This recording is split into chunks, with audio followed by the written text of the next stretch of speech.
본문은 성소를 지을 예물을 가져오라 라고 말씀하시는 하나님의 음성을 모세가 듣고 또한 그 이후에 성소를 짓는 것들로 출애굽기 25장이 되어 있습니다. 본문을 보시면 이스라엘 자손에게 명령하셨다라고 하시면서 예물을 가져오라라고 되어 있습니다.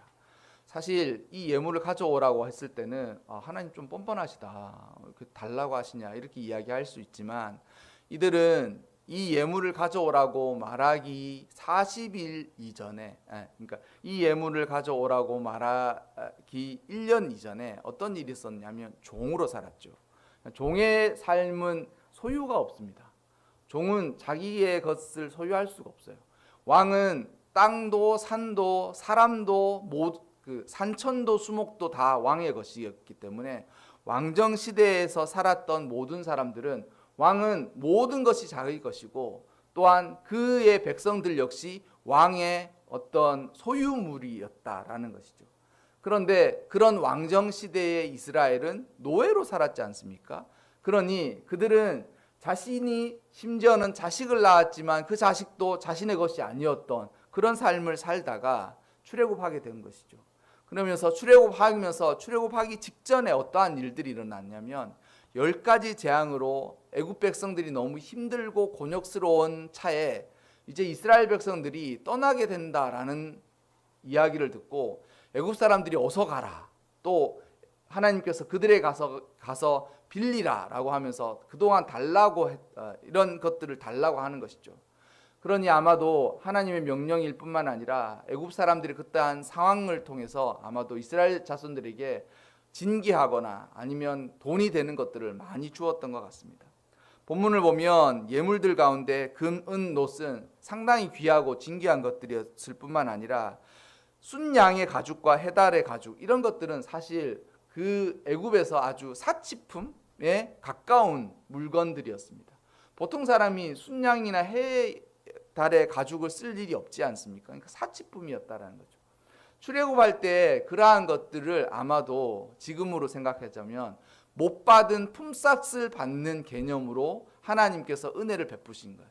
근데 그동안은 일하면서 노예였지만 그들이 사실 노예로 애굽에 들어가지 않았지 않습니까?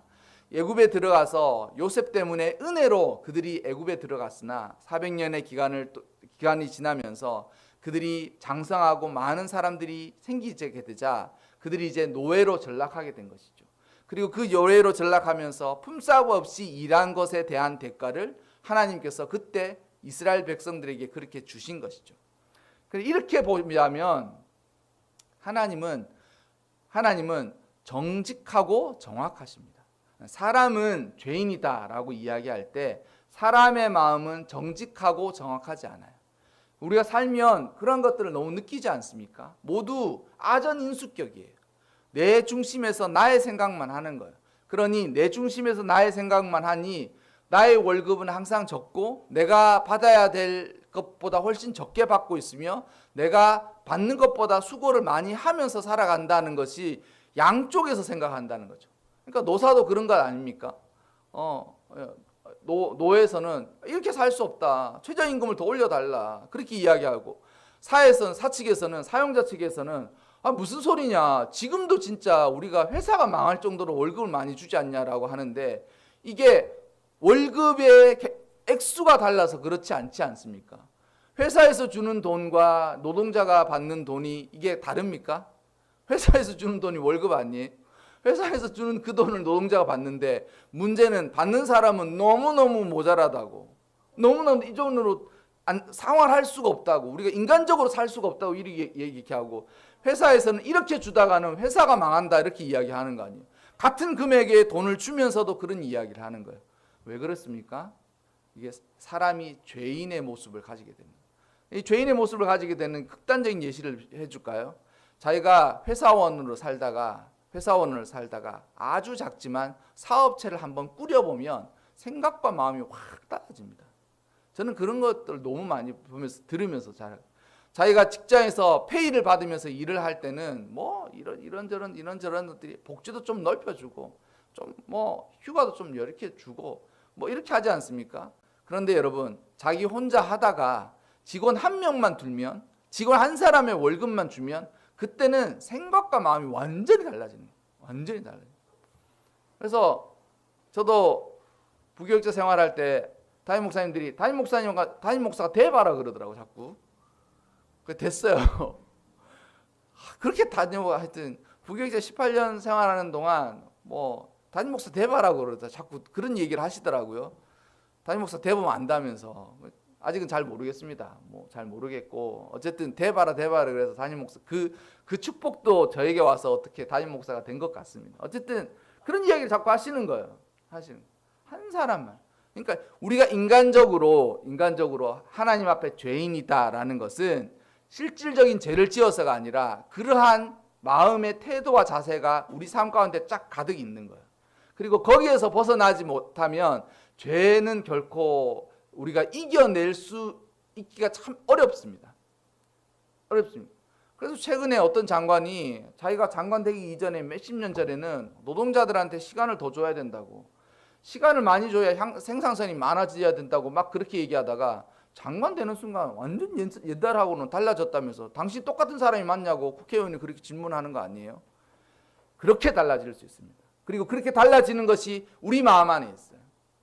내가 며느리였을 때 시어머니 앞에서 고생했던 그 고생을 막 하면서 너무 힘들고 어렵다라는 생각을 하겠지만 시집 장가를 보내보십시오.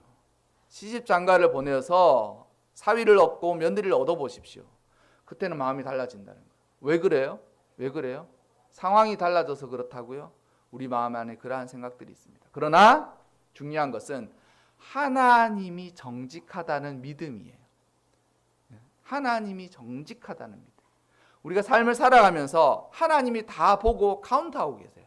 그리고 하나님이 다 보시고 카운트하고 계시다라는 것을 믿고 살아가는 거예요. 그러니까 내가 직원으로 살 때도 내가 이 월급만큼 일하는 것이 아니라 나는 월급을 주기는 그 사장 앞에서 하나님 앞에서 정직함으로 삶을 살아가는 거예요. 하나님께서 보시기에 나는 지금 정직하고 또 이 월급에 걸맞고 이 회사에 내가 취직하는 동안은 열심과 최선을 다해서 나는 살아간다.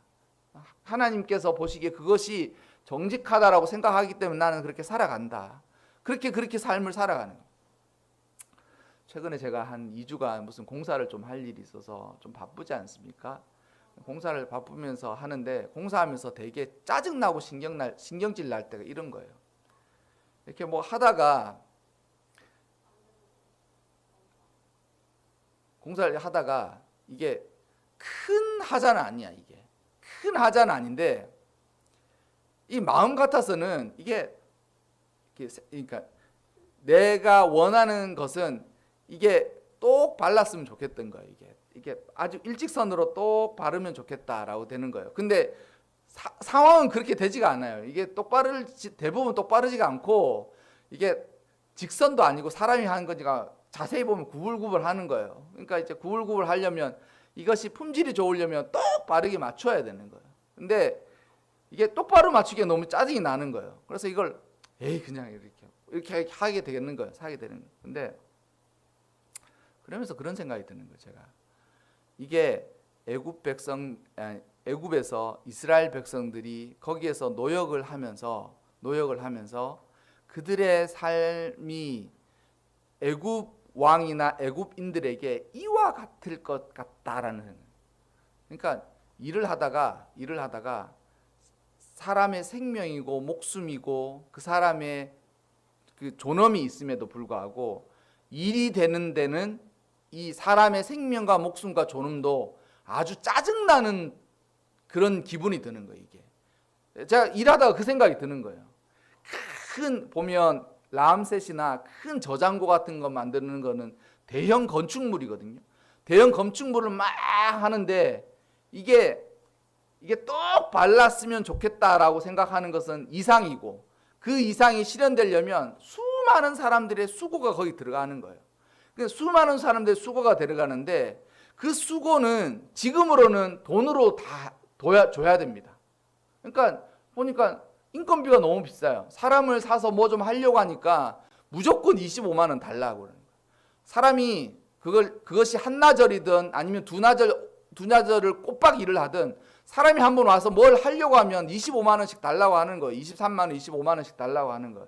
그러니까 지금은 그러한 대가들을 치르니까 사람이 비싸다, 노동력이 비싸다라는 생각을 지금 하지만 그 당시에 이 애국 사람들이 일이 똑바르고 이게 잘 되는 것에 있어서 이 사람들의 목숨쯤은 아무것도 아니다라고 생각하는 거예요. 노예들의 목숨쯤은 아니에요. 그런데 여러분, 우리도 비슷한 일들을 경험하지 않습니까? 안전을 위해서 수칙을 들이고 사람들을 더 써야 되면 이 비용이 늘어나니까, 그러니까 두 사람이 가라 그러는데 한 사람만 보내는 거 아니에요. 두 사람이 같이 보고 있으라고 그랬는데 한 사람만 일을 하다가 사고를 당하는 거 아니에요. 규정이 있고 이게 있는데 왜 그래요? 누가 그러더라고요. 사람이 비싼 줄, 사람이 죽거나 다쳤을 때 그 사람의 목숨값이 비싼 줄 모르니까 그렇게 한다는 거예요. 그거 몇백만 원이라는 거예요. 그거 장치를 하려면. 근데 안 한다는 거예요. 왜 그래요? 일단 넘어가는 거예요. 제가 그걸 보면서 애국 사람들도 그러와 같지 않았을까라는 생각들 하는 거예요. 어쨌든 하나님께서는 정직하세요. 그리고 정직한 것을 어떻게 하시느냐? 정확하게 돌려주시는 거예요. 정확하게. 그래서 성소에 지은 것은 사실은 일반적인 입장에서 보면 이건 약탈한 거거든요. 이스라엘 백성들이 빌려서 돌려주지 않은 거예요. 호의로 받은 것도 있겠지만 이 모든 것이 애굽에서 가져 나온 것들이에요. 그들은 자기 소유가 없었던 거예요. 자기 집도 없고 노예로 그곳에서 살다가 이제 그들이 나올 때 이것을 모두 얻어서 나오게 된 것이죠. 그래서 이것을 보면 하나님 삶의 부분 가운데 하나님께서 즉각적으로 일하지 않으셔도 항상 정확하게 이 계측, 정확하게 측정하고 계세요. 넌 참 정확하다. 넌 정말 하나님 앞에서 삶을 살아가는구나. 가정이든 회사든 네가 삶을 살아가는 하나님 앞에서 정확하게 하나님께서 그걸 계산하세요. 그리고 정직하게 하나님께서 정직하게 보고 계세요. 그리고 정확하게 돌려주세요. 그래서 하나님이 가지고 계신 선풍 중에 몇몇 가지 중에 이러한 것들이 있지 않습니까? 하나님 선하세요. 이 선하다는 말은 정직하고 정확하다라는 표현들인 거예요. 그래서 이 사람들에게, 이스라엘 백성들에게 이거 가지고 오라라고 하는 것이죠. 근데 가지고 오라라고 얘기했을 때 그렇지 않습니까? 하나님, 그동안 우리가 400년 동안 노예로 살다가 노예의 품삯, 세경을 받은 거 아닙니까? 그 인건비를 받은 거 아니에요. 그동안 고생했던 거 대가를 받은 거 아니에요. 근데 하나님께서 가져오라는 거예요. 가져오라는 거예요. 그러니까 애들도 줬다가 뺏는 걸 싫어하잖아요. 안 주면 안 줬지 차라리 줬다가 뺏는 게 제일 싫은 거예요. 야, 아빠 이거 좀 바꿀래? 이렇게 너무 싫어하는 거예요. 왜냐하면 딱 주는 순간 이건 내 거라고 딱 마음을 먹기 때문에 받는 순간 그동안 이거는 내 손의 악 위에서 나갈 수 없는 물건이라고 누구든지 생각하는 거예요. 근데 그것을 광야에서 이거를 내놓으라고 얘기하는 거예요. 사실 마음은 이것이었지 않겠습니까? 이 진귀하고 그 귀한 것들 또 무겁기도 얼마나 무거웠겠어요. 잔뜩 했는데 생각은 이렇겠죠. 이거 가지고 이제 가나안 들어가면 거기서 가서 쓸 거야. 그게 뭐 그렇지 않습니까? 뭐 좋은 옷이나 뭐 좋은 물건이 있으면 아껴뒀다가 야, 이사 가면 쓰자. 뭐 하면 쓰자. 그러잖아요. 그런 마음이 있는데 광야에서 하나님께서 내놓으라고 하는, 내놓으라. 명령이시죠. 하지만 이 명령에 하나님께서 조건이 있습니다. 그리고 이게 2절 후반부에 보면 예물을 가져오라 하고, 그러니까 모세가 예물 가져와, 하나님께서 예물 가져오라고 얘기하신다라고 얘기하고, 기쁜 마음으로 내는 자가 내게 바치는 모든 것을 너희는 받을지. 조건이 있어요. 그러니까 뭐냐면 딱 내놓으라고 하고 나서 사람의 안색을 살피는 거예요. 얼굴빛을 살피는 거예요. 하나님께서 다 이걸 가지고 오라고 하신다라고 이야기를 하는 거 아니에요? 그리고 딱 하고 나서 기쁜 마음으로 내는 자. 그러니까 딱 내라고 하면 대번에 방금 설교했던 이야기가 나올 거 아니에요. 다 줘야 돼요. 뭐 얼마나 줘야 돼요? 얼마나 드려야 되는 거예요? 그런 이야기들을 막 할 거 아니에요. 근데 기쁜 마음으로 내는 사람만, 진짜 자원하는 마음으로 내는 사람만 내게 바치는, 하나님에게 드리는 것을, 하나님의 드리는 모든 것을 너희는 받을지니라. 그러니까 사람 마음이 그렇습니다. 줬다가 뺏는 듯한 느낌이 딱 드는 순간 줘야 돼? 머리 안에 물음표와 느낌표가 탁탁 채워지는 거예요. 드려야 돼? 드리면 뭐 어떻게 되나? 그거 고생하려고 이 무거운 거를 가지고 나왔는데. 그리고 광야에서는 뭐 거래할 것도 없잖아요. 그렇게 달라라고 이야기하시는 거예요. 여러분, 하나님께서 이 성소를 짓고자 하셨을 때에 이스라엘 백성들이 받았던 예물로 짓는데, 희한하게도 이스라엘 백성들은 하나님이 자신들과 함께 하시는 이 성소의 참된 의미를 알 수가 없었어요. 하나님이 성소를 짓는다라고 했을 때 그 성소의 참된 의미를 알 수가 없었어요. 왜냐하면 지금처럼 널려 있는 것이 교회가 아니고, 지금처럼 하나님을 예배할 수 있는 것이 마음대로 예배할 수 없었기 때문에 성소가 지어지고 그곳에서 하나님이 함께 하신다는 것의 개념이 전혀 없었다는 거예요. 전혀 없었다. 그러니까 그거 아니겠습니까? 지금은 집으로 없이 사는 사람이 제일 서러운 것 같아요. 하여튼 작더라도 집이 있다라는 것은 너무 큰 평안과 위안이 있고, 집이 없는 것으로 인하여서 추가로 양산되는, 파생되는 일들이 너무 많은 거예요. 집이 없다 그러면 2년에 4년에 한 번씩 이사를 다녀야 된다. 그리고 2년과 4년에 한 번씩 계속 이사 다니면서 이사 비용은 나가야 되고, 그리고 나서 이사 비용뿐만 아니라 계속 보증금이라든지 월세라는 것들이 계속 늘어나는 거예요. 더불어서 이사할 때마다 새로 사고 버리는 물건들 뿐만 아니라 그 이사의 공포와 불안이 있어요. 마음이 늘 불안한 거예요. 늘 불안한 거예요. 제가 전에도 한번 설교 때 한번 말씀드렸잖아요. 제가 함께 섬겼던, 간사로 섬겼던 집사님의 가장 은혜스러웠던 얼굴을 보았던 주일이 언제였냐면, 계약하고 그날 토요일인가 금요일인가 이렇게 계약하셨다는 거예요. 집을, 자기가 전세로 살던 그 집을 소유하셨다는 거예요. 그리고 하루 종일 너무 얼굴이 너무 좋은 거예요. 편안하고 왜 그러냐고. 근데 말을 안 하다가 나중에 전사님 알고 계시라면서, 이러면서 우리 살던 그 집 전세로 있는데 남편이 집을 리모델링을 해줄까, 아니면 집을 우리가 이걸 살까라고 할 때 자기는 샀으면 좋겠다고. 그래서 집을 사고 나니까 인테리어 하나도 안 바뀌었는데 내 집이 됐잖아요. 근데 사고 나니까 집이 너무 예쁘더라는 거예요. 똑같은 집인데 달라진 게 하나도 없는데. 근데 그와 같은 마음입니다. 성소가 없었을 때는 몰랐지만 성소가 계심으로 하나님이 우리와 함께 하시는 것으로 인하여서 주어지는 평안과 기쁨. 하나님. 그러니까 지금도 저는 성도님들 중에 어떤 특별한 일 때문에 교회를 떠돌아다니시는 분들이 계시다는 이야기를 종종 듣습니다. 어떤 특별한 이야기 때문에. 좋은 이야기들은 아니죠. 그런데 그분들에게서 한결같이 공통적으로 듣는 이야기가, 이렇게 떠돌아다니니까 신앙이 마치 유리하는 것 같다는 거예요. 그러니까 어디가 정해져 있어서 잠깐 어느 교회를 한번 가보고 피치 못할 사정 때문에 가서 예배 드리는 것은 새로움이 있어요. 하지만 정해지지 않은 곳에서 이제는 여기도 가보고 저기도 가보면서 자꾸 떠돌아다니는 가운데 자기가 같이 진짜 이 땅에서 집이 없는 나그네처럼 오늘은 이 주일은 여기 갔다가 저기 갔다가 그런 것이 이렇게 된다는 거예요. 성소가 있다는 것이 그와도 같은 평안과 기쁨을 주는 것입니다. 하나님께서 성소를 지으실 때 이스라엘 백성들이 가지고 있던 것들로 받으셔서 그곳을 짓게 된 것이죠. 그리고 그곳에 짓게 된 것들은 각종 귀하고 좋은 것들이었습니다. 좋은 것들이었습니다. 그런데 그들이 지은 성소는 하나님이 거할 곳이었어요. 하나님이 함께 계시는 것이요. 함께 계시는 것이요. 제가 이 설교를 준비하면서 우리가 항상 하나님께 드리고 헌신하고 헌금도 마찬가지일 뿐만 아니라 시간을 드리고 마음을 드리고 드리지 않습니까? 드리지 않습니까?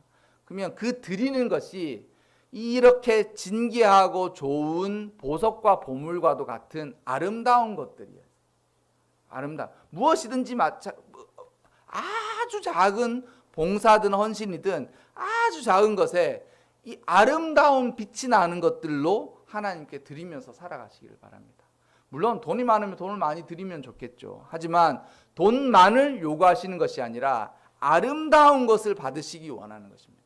우리 삶의 아름다운 시간, 우리 삶의 아름다운 마음들, 그리고 우리 삶에서 돈의 가치를 뛰어넘는 것들로 하나님께 드릴 수 있는 것들로 드리면서 살아가시기를 바랍니다. 제가 이제 교육부서 예배를 드리면서 특강을 3, 4주 하려고 제목을 뽑았습니다. 요즘 아이들 물질에 관해서 잘 모르는 것 같아서 돈은 뭐고 돈의 가치는 무엇이며 또한 그 돈의 가치 중에 하나님께 헌금은 무엇인지를 이야기하는데 세상에 구분해야 될 것들이 이거인 거죠. 애들이 자라면서 돈으로 다 살 수 있을 것 같은데 막상 돈으로 살 수 없는 것들을 하나씩 손꼽아 보는 거예요. 의외로 많습니다. 일단은 대표적으로 시간은 돈으로 살 수 없지 않습니까? 우리가 시간을 돈으로 살 수 있어요. 시간으로 돈으로 살 수만 있다면 어떤 영화에서 나온 것처럼 부자들은 몇백 년, 몇천 년을 살 수 있겠죠. 하지만 가능한 일입니까? 진시황도 할 수 없었던 일이에요. 아무리 불로초는 없어요. 그러니 시간은 돈으로 살 수 없는 것일 뿐만 아니라 모든 사람들에게 공평하게 하나님께서 주시는 것이죠. 그런데 그 시간이 아름다운 사람이 있어요. 그 자신의 삶이 아름다운 사람이 있어요. 그 자신의 삶의 시간이 아름다운 사람이 있는 거예요. 그러면 그 사람의 시간이 아름다운 사람이 하나님께 드리는 시간은 아름다운 것들입니다. 또한 여러분, 태도나 자세 역시 돈으로 살 수 없습니다. 돈으로. 만약 아이들한테 태도나 자세를 잘 가르치지 않고 함부로 돈을 쓰는 일들을 하다가는 이 아이들이 나중에 자라나서 어떻게 됐느냐 하면 돈이면 뭐든지 다 해라고 하는 거예요. 소위 돈 주고 갑질하는 사람들의 생각들이 그러는 거예요. 돈 주면 시끄러워. 돈 줬으니까 됐지 않냐라고. 그런 태도와 자세를 가르쳐 놓으면 큰일 납니다. 그러니 태도와 자세는 돈으로 살 수 없으니 그거는 그와 같은 방법으로 해야 된다는 거죠. 그런데 한 성도의 마음의 태도와 자세가 아름답다. 그러면 그 공동체 모든 사람들이 그것을 아는 거예요. 저 집사님 말을 너무 예쁘게 해. 저 집사님 말 듣고 내가 되게 힘을 얻었다. 저 집사님 때문에 진짜 그래도 내가 진짜 죽을 것 같았었는데 마음이 위로가 됐어. 태도와 자세가 한 사람 살리는 거예요. 그러니까 아름다운 것으로 이제는 하나님께 드릴 수 있어야 됩니다. 돈의 문제가 아니라 돈의 가치를 뛰어넘는 아름다운 것들로 하나님께 드리는 것으로 인하여서 이제는 성소가 이스라엘 백성들 가운데 하나님이 우리와 함께 하신다는 걸 보여주신 것처럼 우리의 삶에서도 주님이 나와 함께 하시는 것을 보여줘요. 주님이 나와 함께 하시니 그것을 보여주는 것을 삶을 살아가야 합니다. 여러분, 주께 드리게 하셨습니다. 그러나 주께 아름다운 것들로 드려서 삶의 향기들을 하나님에게 드리면서 살아가시기를 바랍니다. 또한 우리 삶의 아름다운 것들로 하나님께 많이 드리면서 살아가셔서 여러분은 돈의 가치를 뛰어넘는 그런 아름다운 인생이 되시기를 주님의 이름으로 축원합니다.